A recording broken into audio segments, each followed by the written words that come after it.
చూస్తున్నాము కూకట్పల్లి మహిళ హత్య కేసును ఛేదించారు పోలీసులు. అయితే రాంచీలో ఇద్దరు నిందితులను అరెస్ట్ చేశారు పోలీసులు.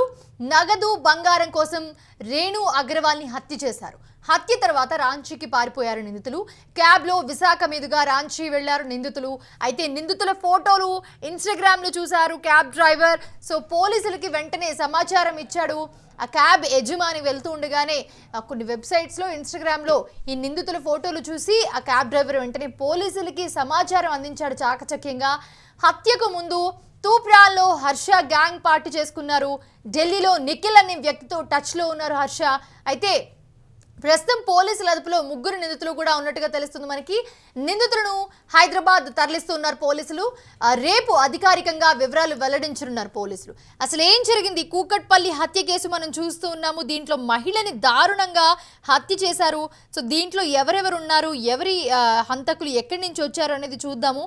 సో ప్రస్తుతం అయితే కూకట్పల్లి రేణు అగర్వాల్ హత్య కేసును అయితే ఎట్టకేలకు పోలీసులు ఛేదించారు. నిందితులిద్దరినీ కూడా పోలీసులు అరెస్ట్ చేసి జైల్లో వేశారు. క్యాబ్ డ్రైవర్ ఇచ్చిన సమాచారంతో పావులు కదిపిన పోలీసులు గంటల వ్యవధిలోనే కేసు మొత్తం ఒక కొలిక్కి తీసుకొచ్చేశారు. సో కూకట్పల్లి రేణు అగర్వాల్ హత్య కేసును ఛేదించిన తర్వాత పోలీసులు ఇంకా వాళ్ళని తీసుకుని బయటికి రాలేదంటే మీడియా ముందుకి రాలేదు. మీడియా ముందు ప్రవేశపెట్టే అవకాశం ఉంది రేపు ఆర్ ఎల్లుండి. సో ఒక్కసారి ఈ కేసులో ఏమైందో చూస్తే కనుక కూకట్పల్లి రేణు అగర్వాల్ హత్య కేసును పోలీసులు ఛేదించిన తర్వాత నిందితులిద్దరిని కూడా రాంచీలో కూకట్పల్లి పోలీసులు అరెస్ట్ చేశారు. ఇక్కడ పోలీసులు అక్కడికి వెళ్ళి వాళ్ళని అరెస్ట్ చేశారు. అయితే హత్యకు ముందు మెదక్ తూప్రాన్లో ఒక ఫామ్ హౌస్లో హర్ష గ్యాంగ్ పార్టీ చేసుకున్నట్లుగా పోలీసులు అయితే గుర్తించారు. పార్టీలో మొత్తం 9 మందిని గుర్తించారు పోలీసులు. ఇందులో నిఖిల్ అనే వ్యక్తిని ఢిల్లీ ఫరీదాబాద్లో పోలీసులు అయితే పట్టుకున్నారు. ఇక క్యాబ్ డ్రైవర్ ఇచ్చిన సమాచారంతో పోలీసులు మొత్తం కేసును అయితే ఛేదించారు. హైదరాబాద్లో కొండాపూర్ నుంచి రాంచీ క్యాబ్ బుక్ చేసుకున్న హర్ష సంఘటన జరిగిన రోజు బయలుదేరాడు అక్కడి నుంచి. రాంచీలో వాళ్ళని డ్రాప్ చేసి వస్తున్న సమయంలో ఇన్స్టాగ్రామ్లో చూసి వెంటనే పోలీసులకు సమాచారం ఇచ్చిన క్యాబ్ డ్రైవర్ పోలీసులు వెంటనే దాన్ని అందిపుచ్చుకుని అక్కడికి వెంటనే వెళ్ళి వాళ్ళని అరెస్ట్ చేశారు.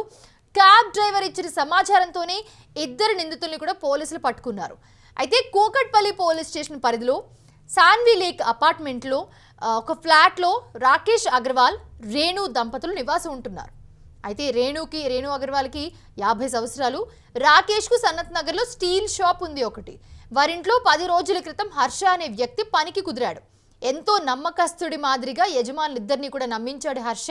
అయితే హర్ష అదును కోసం ఎదురు చూశాడనే చెప్పుకోవాలి. బుధవారం భర్త రాకేష్ కుమారుడు ఇద్దరు కూడా షాప్కి వెళ్ళగా రేణు ఒక్కతే ఇంట్లో ఉంది. ఇక సాయంత్రం ఆమె భర్త ఇంటికి వచ్చి చూడగా ఇల్లు తాళం వేసి ఉండడం చూసి ఫోన్ చేశాడు. ఫోన్ను ఎవరు లిఫ్ట్ చేయకపోవడంతో అనుమానం వచ్చి ప్లంబర్ సహాయంతో తలుపులు తెరిచూడగా రేణు రక్తపు మడుగులో పడి ఉంది. అయితే సమాచారం అందుకున్న పోలీసులు రేణు కాళ్ళు చేతులు కట్టేసి కుక్కర్తో తలపై కత్తితో 20 సార్లు పొడిచి హత్య చేసినట్లుగా గుర్తించారంటే రేణుని కుక్కర్తో తలపై ఒక 20 సార్లు వరకు కొట్టి దాని తర్వాత కత్తితో ఒక 20 సార్లు దాడి చేసినట్లుగా పోలీసులు అయితే గుర్తించారు. హర్షతో పాటు అదే అపార్ట్మెంట్లో బంధువుల ఇంట్లో కూడా పనికి కుదిరాడు రోషన్ అనే వ్యక్తి.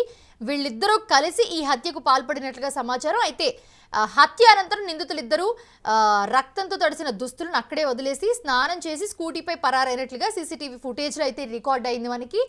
సో దాని తర్వాత రేణు హత్య తర్వాత ఆమె ఒంటిపై 5 తులాల బంగారం 50,000 నగదుతో నిందితులిద్దరు కూడా అక్కడి నుంచి పరారైపోయారు. హత్య సమయంలో రేణు కేకలు వేయకుండా ఉండేందుకు ఆమె గొంతులో కత్తెరతో పొడిచి ఆపై ఈ దారుణానికి పాల్పడినట్లుగా మనకి సమాచారం అందుతోంది.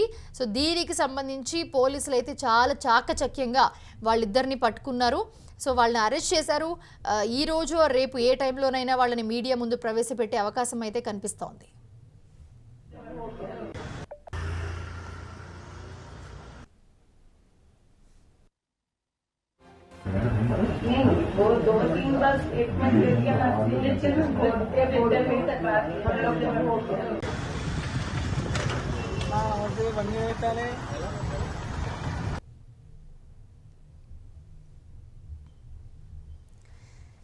సో ఈ మధ్య కాలంలో మనం చూస్తూ ఉన్నాము ఇలాంటి ఘటనలు చాలా జరుగుతూనే ఉన్నాయి. సో తెలియని ఒక కొత్త వ్యక్తుల్ని పనిలో పెట్టుకున్నప్పుడు చాలా జాగ్రత్తలు తీసుకోవాలి.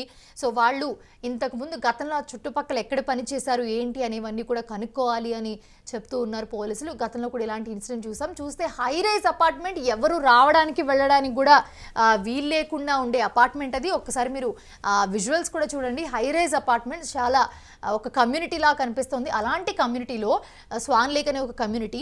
సో అలాంటి కమ్యూనిటీలో ఇంత పెద్ద హత్య ఇంత పెద్ద దారుణం జరిగిందంటే సో ఎలా జరిగింది అని అందరూ కూడా ఆశ్చర్యపోతున్న పరిస్థితి, దిగ్భ్రాంతి వ్యక్తం చేస్తున్న పరిస్థితి కూడా మనం చూస్తూ ఉన్నాము. సో ఇద్దరు వ్యక్తుల్ని పనిలో పెట్టుకుని 10 రోజులకి ఎంత దారుణాన్ని కొడిగట్టారంటే అక్కడ అందరూ కూడా భయభ్రాంతులకు గురవుతున్న పరిస్థితి. అందుకని ఎవరైనా పనిలో పెట్టుకునే ముందు ఆచితూచి 100 సార్లు ఆలోచించి ఎంక్వైరీ చేసి ఇలాంటి వ్యక్తులని పనిలో పెట్టుకోవాలి అని చెప్తూ ఉన్నారు పోలీసులు. సో హర్ష అండ్ అలాగే ఎవరైతే ఇంకొక వ్యక్తి ఉన్నారో ఇద్దరు కూడా రేణు అగర్వాల్ని అత్యంత దారుణంగా హత్య చేసి అక్కడి నుంచి వాళ్ళు పరారవుతున్న, ఆమె మెడలో ఉన్న నగలు అలాగే డబ్బు తీసుకుని అక్కడి నుంచి వాళ్ళు ఇద్దరు పరారవుతున్న దృశ్యాలు మన స్క్రీన్ మీద చూస్తూ ఉన్నాము. లిఫ్ట్లో ఏదైతే వెళ్తూ ఉన్నారో ఈ దారుణాన్ని కొడిగట్టి వాళ్ళిద్దరు లిఫ్ట్లో వెళ్తున్న విజువల్స్ మన స్క్రీన్ మీద చూస్తూ ఉన్నాం. ప్రస్తుతం యూటీవీ స్క్రీన్ మీద చూస్తున్నాము. అయితే హత్య తర్వాత వాళ్ళు రాంచీకి పారిపోయారు. దానికి ముందు వాళ్ళు ఒక పార్టీ కూడా చేసుకున్నారు ఫామ్ హౌస్లో. అయితే క్యాబ్లో విశాఖ మీదుగా వెళ్తుంటే క్యాబ్ డ్రైవర్ చాలా చాకచక్యంగా ఈ న్యూస్ మొత్తం వైరల్ అయ్యి ఇన్స్టాగ్రామ్ అండ్ అలాగే ఫేస్బుక్ అన్నింటిలో కూడా ఈ న్యూస్ రావడంతో వాళ్ళిద్దరు ఫోటోలు సీసీ కెమెరాల్లో వాళ్ళిద్దరిని గుర్తించి వాళ్ళిద్దరు ఫోటోలు వేయడంతో వాళ్ళని క్యాబ్ డ్రైవర్ గుర్తుపట్టి వెంటనే చాలా చాకచక్యంగా పోలీసులకి ఇన్ఫర్మేషన్ అందించాలని చెప్పుకోవచ్చు. సో పోలీసులు కూడా చాలా ఆల్రెడీ వాళ్ళు వెతుకుతున్నారు కాబట్టి వితిన్ సెకండ్స్లో వాళ్ళు అలర్ట్ అయ్యి అక్కడి నుంచి రాంచి వెళ్ళి వాళ్ళిద్దరిని అదుపులో తీసుకుని వెంటనే అరెస్ట్ చేశారు. అండ్ ఇంకొకరిని ఢిల్లీలో కూడా అరెస్ట్ చేశారు. సో ముగ్గురిని వాళ్ళు మీడియా ముందు ప్రవేశపెట్టే ఛాన్స్ కూడా కనిపిస్తోంది. ప్రస్తుతం ఈ ఘటన అయితే అక్కడున్న అపార్ట్మెంట్లు అందరినీ కూడా తీవ్ర భయభ్రాంతులకు గురి చేస్తుందని చెప్పుకోవచ్చు. ఎందుకంటే ఇలాంటివి ఎప్పుడు ఇంత దారుణాలు చూస్తూనే ఉన్నాము. కాకపోతే ఇంత హై రైజ్ అపార్ట్మెంట్లో ఇంత సెక్యూరిటీ ఉంది, ఇన్ని ఉన్నాయి, అయినా కూడా కొత్త వ్యక్తులు వచ్చి ఇలా చేశారంటే కేవలం వాళ్ళని పనికి పెట్టుకోవడం, ఆ పనికి పెట్టుకున్న వ్యక్తులు ఒక 10 రోజులు పనిచేయడం, వాళ్ళ మీద నమ్మకం పెట్టుకోవడంతోనే ఈ దారుణం జరిగిందని మరికొందరు చెప్తూ ఉన్నారు. ప్రస్తుతం అయితే చూడాలి, పోలీసులు అయితే ప్రస్తుతం వాళ్ళని అదుపులోకి తీసుకున్నారు. ఇంకా అధికారికంగా వివరాలు అయితే మరి రేపు వెల్లడించినట్టుగా మీడియా ముందుకు తీసుకురానట్టుగా చెప్తూ ఉన్నారు. సో చూడాలి.